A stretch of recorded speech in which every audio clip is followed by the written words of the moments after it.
So today we're going to be installing a Aussie locker, a zip locker, a ratcheting style locker. It's an empty Dana 30 housing. They're pretty straightforward. A couple little pieces, got to make sure everything goes in the correct order. But the way I like to start doing them, usually start at the bottom, it's easier.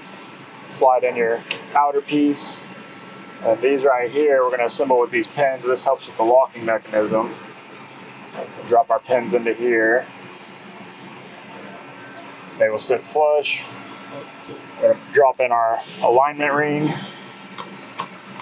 Pop that into place. We'll do the same thing for the top. Grab our two pins. Drop them in. Make sure they're sitting nice and flush. This one's a little trickier because you got those pins to hold in. I like to use some assembly grease, kind of just helps everything not fall out. We'll take our upper part, go ahead and slide it into the case.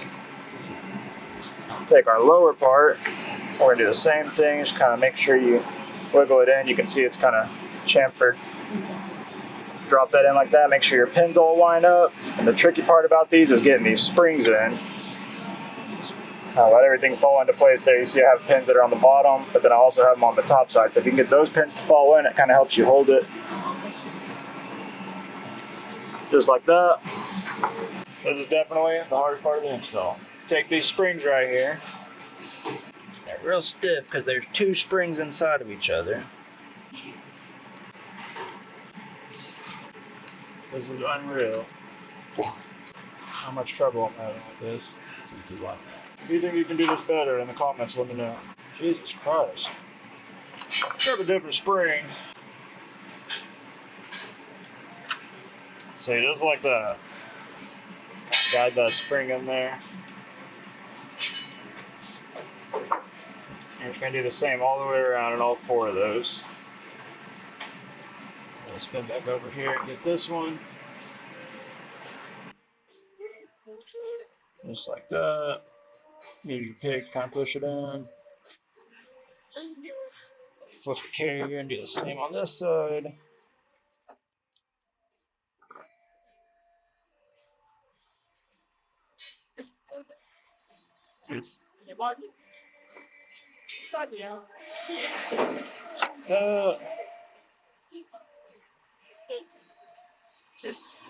Last spring.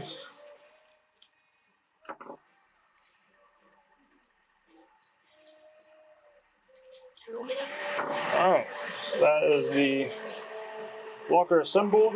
Now we gotta put in our center pin. Just make sure that's lined up. Alright, so after you get the cross pin put in, we gotta install this little crush sleeve thing. I don't know what they call these, I guess retaining pins. I just like to try and get them started.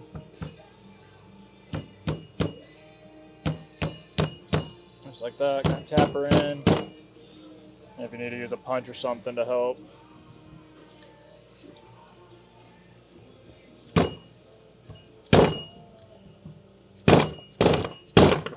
Let's go take this over to the vise, somewhere we could actually hit on it. I'll get a real hammer too. Alright, now we got something we can hit against. Just gonna drive that pin all the way in.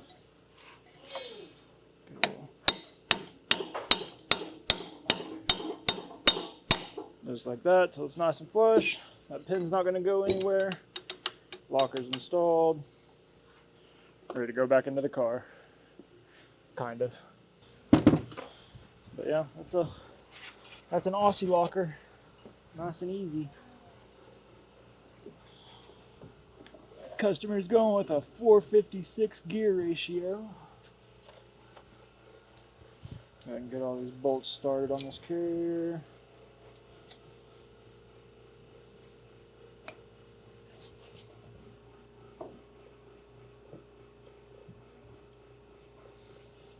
A lot of people have fancy tricks with these carriers. They stick them in the oven, stick the ring gear in the oven so it'll slide over. Really, you can just thread these in a little bit and kind of walk your way in a star pattern on the way down. It'll tighten that ring gear up as long as you've got more than a couple threads engaged. You're not going to hurt anything. I don't care what the internet says.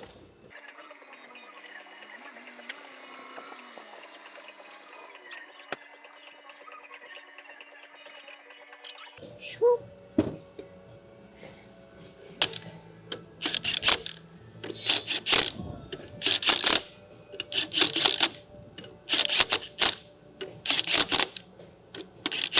You want to do this on a low torque setting mode, so you don't accidentally mess something up, but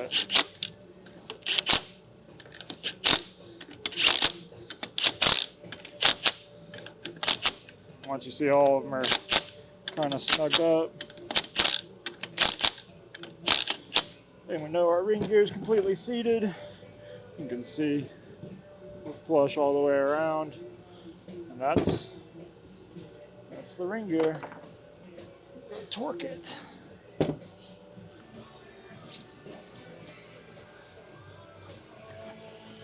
Dana 30 ring gear bolt. Look at that, 55 foot-pounds.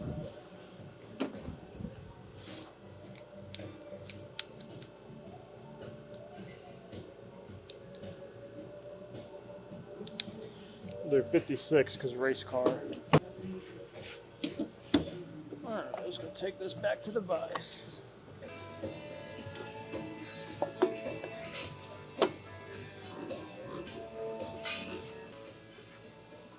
Alright.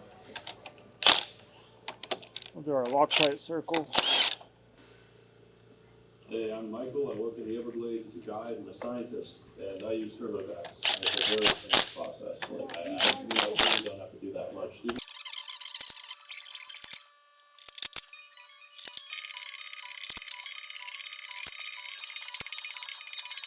Alright, we'll go around and torque it in a star pattern.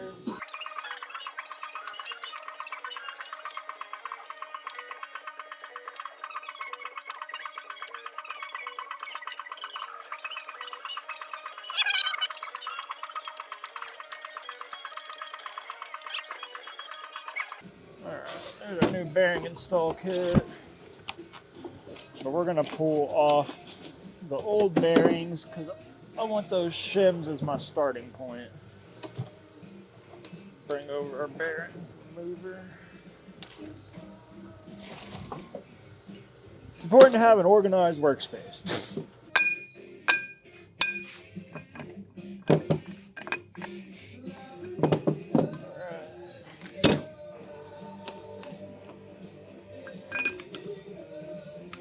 Throw on the bearing puller, make sure it's sitting nice and tight. Perfect, get the clamp.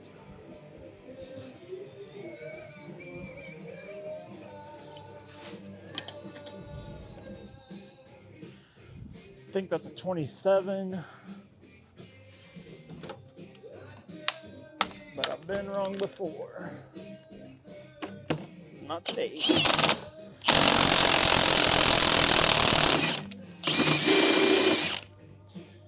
If you don't have one of these, get you one of these.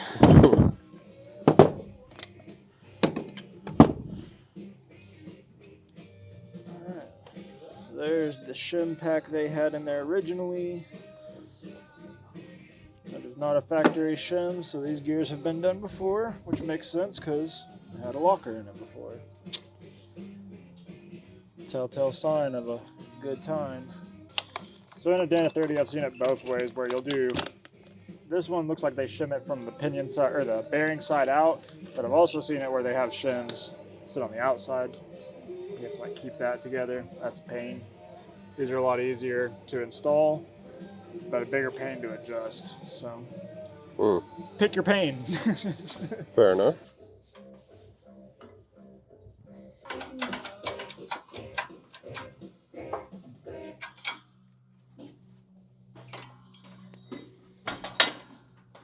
We'll just leave this over here because we're going to come back with the other side and do the same thing real quick.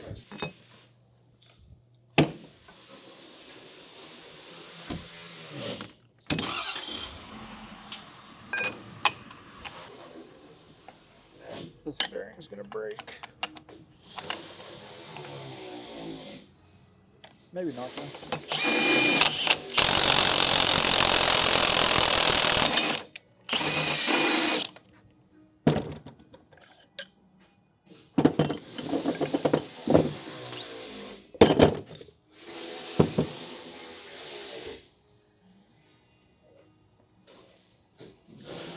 stack.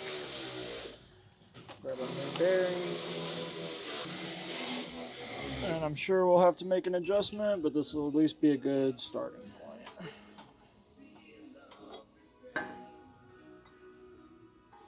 Yeah.